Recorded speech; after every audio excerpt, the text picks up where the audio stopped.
masih di Saling Silang, menarik sekali kita membahas masalah ini karena ini sangat penting sekali. Tapi mengingat rancangan KUHP ini sudah seperti dikejar.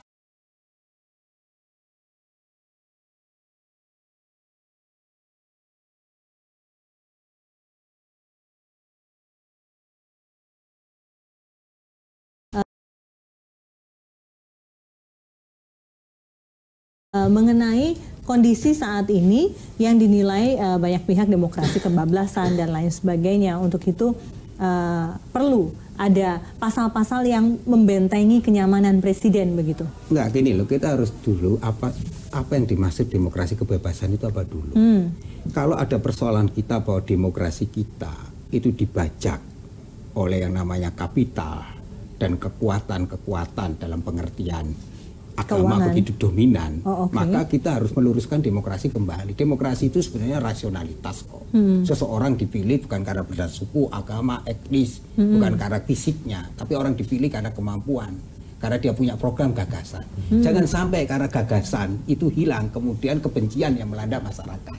Nah, ini yang harus dikoreksi. Ini yang Anda lihat saat ini terjadi. Maka rambu-rambu harus ditegakkan. Anda melihat banyaknya berita hoax, penyewarna, tapi bukan gagasan. Demokrasi itu sebenarnya gagasan, di mana semua calon bisa menggunakan gagasan, bagaimana semua calon bisa terukur, janjinya terukur, programnya terukur, tapi bukan persoalan personal, gitu loh, keyakinan agama. Kalau itu bukan demokrasi. Jadi demokrasinya harus menurut saya adalah demokrasi bagi membangun hal yang sehat, rasionalitas. Jadi sesuatu itu bisa dipertanggungjawabkan. Dan di situ harus ada kontrol publik. Kontrol publik itu berupa kebebasan kritik, ekspresi, kebebasan itu dijamin oleh hukum. Tetapi hukum harus ditegakkan. Kalau orang misalnya dengan sengaja menyemarkan, misalnya menghina seseorang karena keyakinan, kemudian memprovokasi, propaganda, ya harusnya hukum ditegakkan. Harus ada pasal yang kemudian penegakan dalam pengertian ya Pamlas atau KPU harus KPU menegakkan. Ini kan nggak jelas aturannya, sehingga jangan sampai terjadi manipulasi agama itu memanipulasi ruang publik, karena demokrasi itu rasional kok.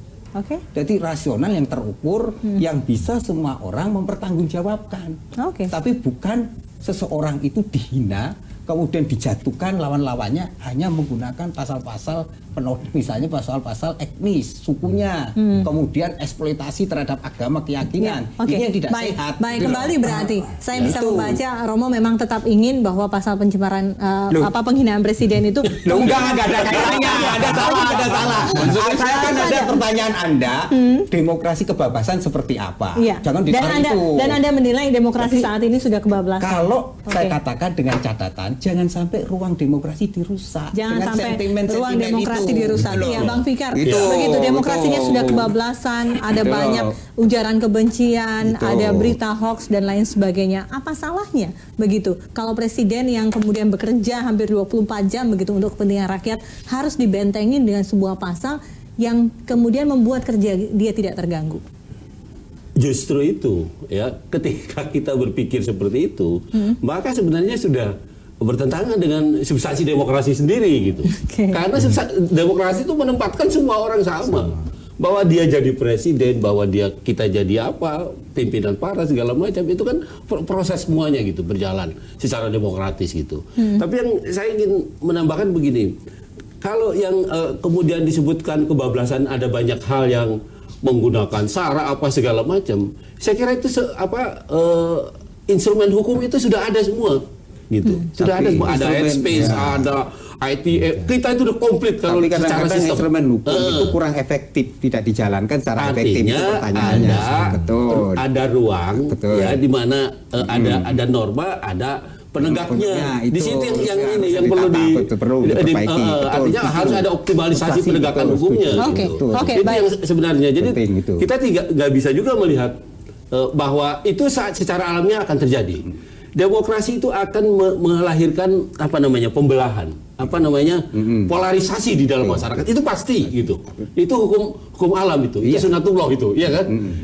Ketika orang ada pemilihan pasti akan terbelah 2 atau terbelah 3, itu pasti gitu. Nah, cuma yang harus dijaga kan itu aturannya. Tadi. Nah, penegakan aturan itu, ketika para pihak ini kemudian itu yang memperjuangkan masing-masing jagonya. Itu yang harusnya didorong kan. Baik. Sebentar saya minta tanggapan Mas Rocky. Mas Rocky, begitu. Pertanyaan saya sama begitu. Ini demokrasinya sudah kebablasan, lalu kemudian ada ujaran kebencian, hate speech dan lain sebagainya. Ya, soal kebablasan nggak kebablasan itu fluktual. Tapi kita balik pada poin yang lagi kita diskusikan. Waktu Mahkamah Konstitusi membatalkan dalil ini, dia berpikir bahwa hukum ke depan harus tune in dengan demokrasi.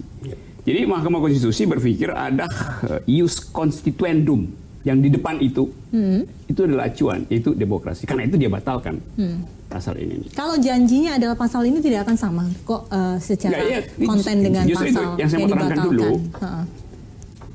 Pikiran Mahkamah Konstitusi ke depan. Karena itu ius constitutumnya harus berhenti itu dengan akibat pembatalan itu. Sekarang DPR juga harus baca itu. Jadi kalau DPR loloskan lagi ini, artinya DPR menghina keputusan ius constituendum MK. Artinya ada konflik kelembagaan. Itu buruk buat demokrasi.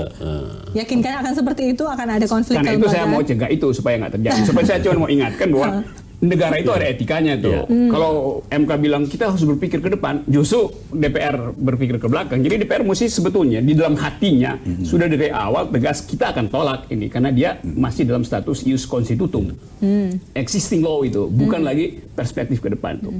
Apalagi evidence-nya, zaman SBY waktu pasal itu diajukan oleh pejabat yang waktu itu siapa menteri kehakimannya, mewakili pemerintah.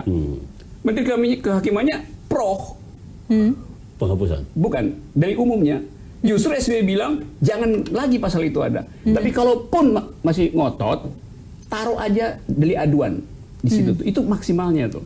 Jadi genealogi kita itu udah maju makin lama, makin maju. Jadi kalau balik lagi itu kemunduran seperti itu mundur dan tidak menghargai kerjaan lembaga yang lain. Paling DPR juga akan berpikir bahwa kalau kemudian ini diloloskan, ya yang dihadapi adalah uji materi lagi. Ya, itu artinya tidak sopan dalam berdemokrasi. Simplifikasi masa. Jatuh di lubang. Pak Jazil, saya akan kasih kesempatan Anda pertama nanti usai break ya, dengan cukup panjang berbicara. Ini tadi masukan kan dari semuanya. Tetaplah bersama kami akan segera kembali.